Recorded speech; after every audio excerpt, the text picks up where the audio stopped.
আমরা ভাইরাস ডিজিজগুলোর ক্ষেত্রে হ্যান্ড ওয়াশিংয়ের কথা বলি যে প্রপার হ্যান্ড ওয়াশিং করতে হবে, বাইরে থেকে গেলে আপনি পরিষ্কার পরিচ্ছন্ন হবেন, তারপর আপনি শিশুর কাছে যান, কারণ আপনি ভাইরাসটা বহন করে নিয়ে যেতে পারেন। এখন আমাদের অ্যাডাল্টদের ক্ষেত্রে যেটা হয় যে আমরা আসলে রোগ প্রতিরোধ ক্ষমতাটা আমাদের স্ট্রং, সো অনেক সময় ভাইরাস আমাদের বডিতে ঢুকলেও এটা একটা মিনিমাম সিমটম আকারে চলে যায়, আমরা খুব বেশি এফেক্টেড হই না, কোনো জটিলতা হয় না। কিন্তু আমরা যে বাচ্চাটাকে ছড়াচ্ছি সে বাচ্চাটা কিন্তু সিরিয়াসলি এফেক্টেড হচ্ছে। ইভেন শুধু বাচ্চা না, আমাদের বাসায় বৃদ্ধ মানুষ থাকে না, বয়স্ক মানুষ, তারাও কিন্তু ভালনারেবল আমাদের শিশুটার মতো। কারণ মিজেলস সবচেয়ে বেশি ডিভাস্টেটিং হয় হচ্ছে বয়স্ক মানুষদের ক্ষেত্রে এবং বাচ্চাদের ক্ষেত্রে। সুতরাং আমরা যারা আছি বাইরে কাজ করছি, আমরা যখন ভিতরে যাব আমরা প্রপার হাইজিনটা মেনটেন করব, আমরা হ্যান্ড ওয়াশ করব, প্রয়োজন হলে আমরা একটু শাওয়ার নিয়ে আমার বাচ্চাটাকে ধরবো, এটা হলে সবচেয়ে ভালো হয়। যেহেতু এটা আন্ডার 5 চিলড্রেনদেরকে বেশি এফেক্ট করে, 5 বছরের কম বয়সী শিশুদের, এবং আমরা জানি যে আমাদের এখন প্র্যাকটিস স্কুল গোয়িং বাচ্চা, আমরা 3 বছরের স্কুলে দিয়ে দিচ্ছি আমাদের বাচ্চাদেরকে।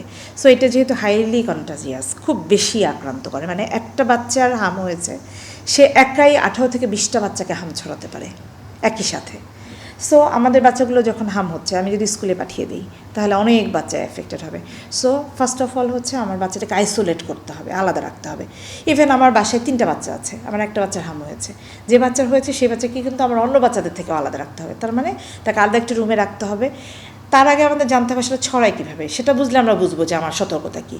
ছড়ায় হচ্ছে 1 নম্বর, যে বাচ্চার হয়েছে সে বাচ্চা হাঁচি কাশি দিচ্ছে, তার হাঁচি কাশির মাধ্যমে ছড়াচ্ছে।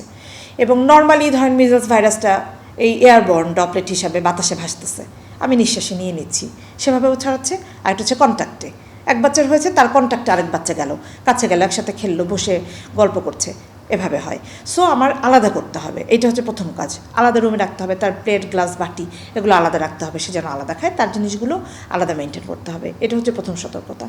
দ্বিতীয় সতর্কতা হচ্ছে আপনার ভ্যাকসিনেশন হচ্ছে একটা হয়ে গেলে তো হয়ে গেল, বাট যে বাচ্চাগুলো আমার ভ্যাকসিনেশন এজের মধ্যে আছে এবং আক্রান্ত হয়নি, সে বাচ্চাগুলোকে আমার ভ্যাকসিনেশন করতে হবে, খুবই গুরুত্বপূর্ণ।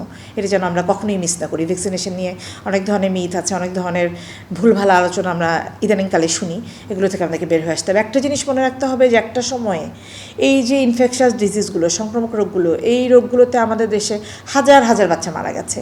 আমরা এমডিজি গোল অ্যাচিভ করেছি, হ্যাঁ, মিলেনিয়াম ডেভেলপমেন্ট গোল অ্যাচিভ করেছি, এসডিজি অ্যাচিভ করেছি, এগুলো অ্যাচিভ করেছি, কিন্তু আমরা আসলে অনেক কন্ট্রিবিউশন আছে আমাদের ভ্যাকসিনেশনের।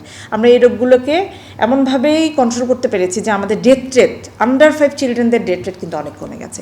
সুতরাং এটা যে এফেক্টিভ, এটা মাথায় রাখতে হবে, এগুলো প্রমাণ আমাদের সামনে যেটা ভ্যাকসিনেশনটা এফেক্টিভ, এখানে কোনো কনস্পিরেসি নাই আসলে। সো সবাইকে আমি আহ্বান জানাবো যে বাচ্চাগুলো ভ্যাকসিনেশনের আওতায় চলে এসছে, তাদেরকে ভ্যাকসিনেটেড করে ফেলবেন। আর যে শিশুগুলো আক্রান্ত হয়েছে সেই শিশুগুলোকে অন্য শিশুদের থেকে আলাদা রাখতে হবে।